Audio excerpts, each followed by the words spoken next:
Oh man, developing a theme I find can be difficult sometimes, you know?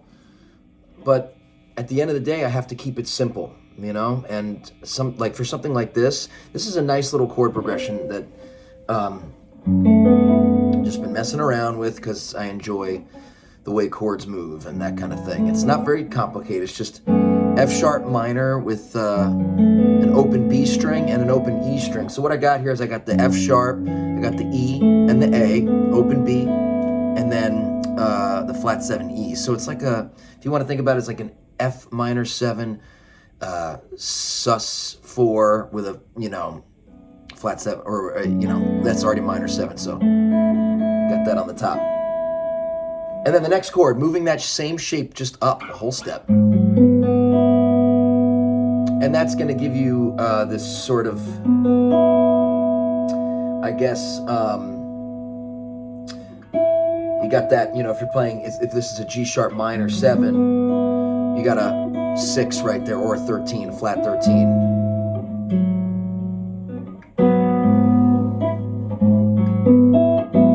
It's a cool chord like that. And then the next one is just an A major 7. But with some, fancy voicings on it because of the open strings, So I got A, G sharp, so it's a, A, F sharp, so that's a 6. It's like an A major 7 with a 6. And then B, open B, so, 5, X, 4, 6, open, open. And then move that same shape up. That's like a B major 7 of sorts, with some added color tones there. And then you go to I like this chord a lot. This is like a D major 7 with a B and an E in it. So 5, X, nothing on the 6th string. 5, 7, 6, open, open. And then just raise the bottom note. It's kind of like a half diminished of sorts with some added flavor there. But the result is kind of this, modal sort of thing that, I think of it as like F sharp Dorian, and then and then F sharp natural minor because of this the note that the key player in this is the 6 of the, that moves around and it kind of creates this like ambivalent sort of like we don't know what's going to happen characteristic, you know, of the movement there. So it's cool. It's a nice little one, but it's challenging for me. It's challenging. I'll just be honest. It's, you know, it's something that I'm trying to grasp myself.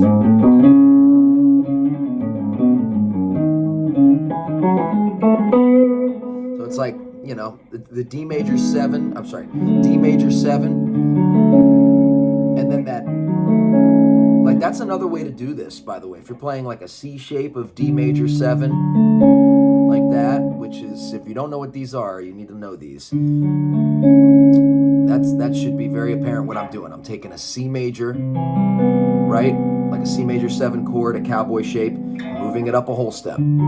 That's the cage system in play there, right? And then if you sharp the root of that, you get like a C sharp minor 7 flat 5, or, you know, the minor 7 flat 5, if you haven't learned yet, is like a third. It's like it's like you're playing a B7 from the third, or a B9 from the third. We all see the blues guys play this chord, and I'm not trying to act like I'm not a blues guy. I'm a blues guy for sure.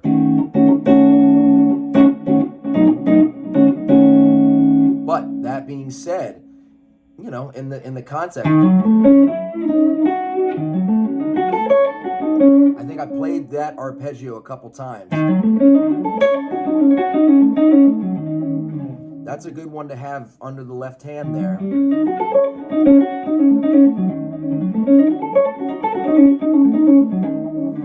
That's a nice one. And up here, sorry.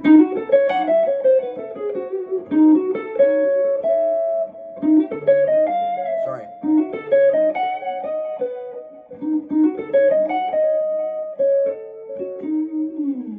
That stuff's helpful. Anyway, so yeah, I started with just playing the F minor scale, F sharp minor scale. Da, da, da, da. And then I skipped the 5 and went to 6. And then to hear the, you know, the change, it's just a half step up. So again, here's that thing. 1, 2, 3, 4, 5, 6, 1, 2, 3, 4, 5, 6, 1, 2, 3, 4, 5, 6, 1, 2. Over like a B7, right? So F sharp minor. That's just from the natural minor scale. And then Dorian, you know, you can think of it as Dorian, whatever. I don't know, I'm not very good with modes, but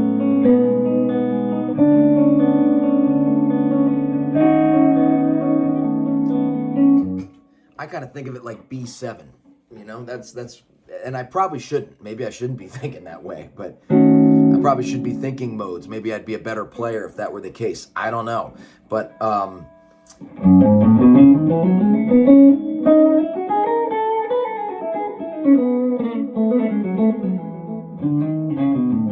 so all I know is that, you know, F sharp natural minor,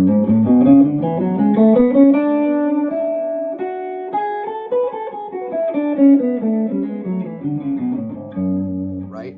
Sounds a little bit, it sounds classical. It's like classical sounding versus the Dorian scale, which sounds a little hipper, you know, it's a little bit more, it's 1960s or whatever, because you have that natural 6 in there.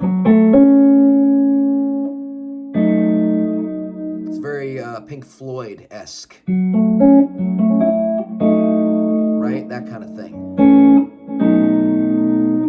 So getting, you know, sort of familiarizing yourself with that sound is helpful, and getting to know those key players. So this was just a chord thing that I, you know, developed to try to practice that, and that's all there is to it.